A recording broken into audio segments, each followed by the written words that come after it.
Module 1, leçon 2, démarrage rapide. Un résident en EHPAD présente en moyenne 7 pathologies. Ils peuvent être aiguës ou chroniques.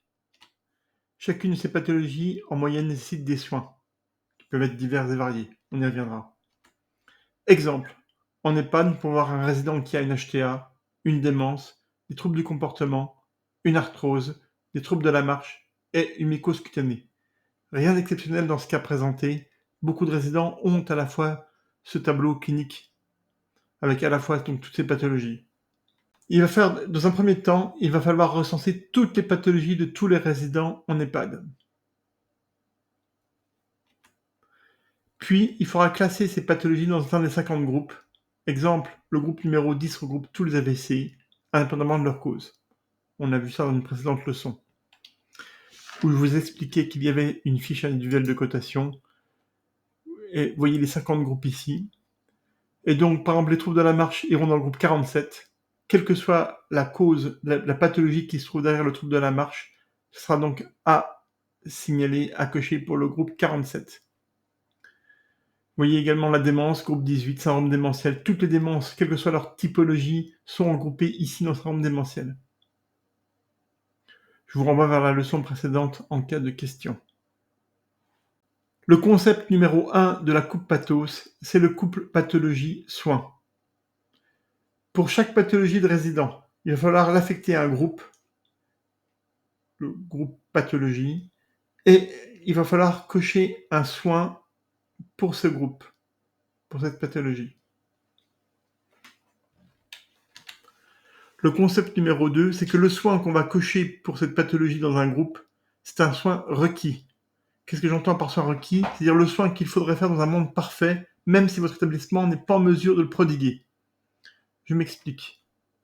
Le soin requis dépend des recommandations médicales, dépend de l'état de santé du résident. On ne soigne pas de la même façon un résident de 95 ans et un résident de 60 ans. Et le soin requis dépend au niveau de l'acceptation du soin par le résident.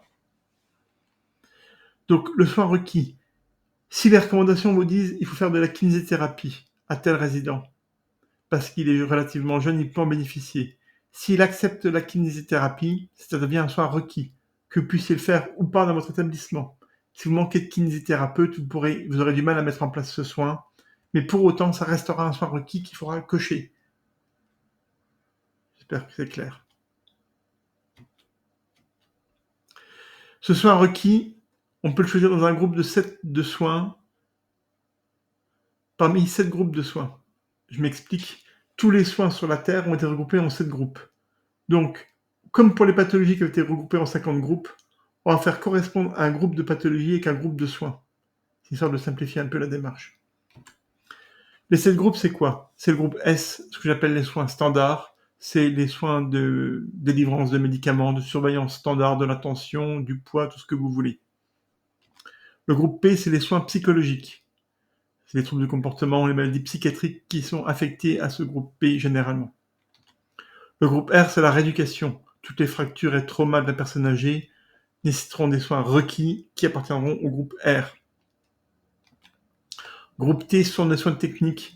Alors c'est pour les patients qui sont instables, c'est des soins techniques plus lourds faits par les infirmières qui vont faire des actes d'adaptation de traitement, des perfusions, des choses comme ça.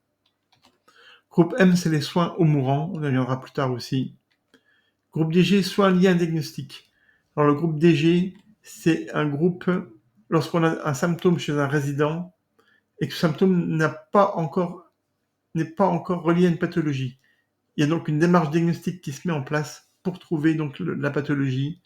Et en attendant d'avoir cette pathologie, on cote un groupe DG. Et le groupe CH qui sont des soins corporels lourds, heavy, pour les escarres par exemple de fortes, pour les escarres très importants.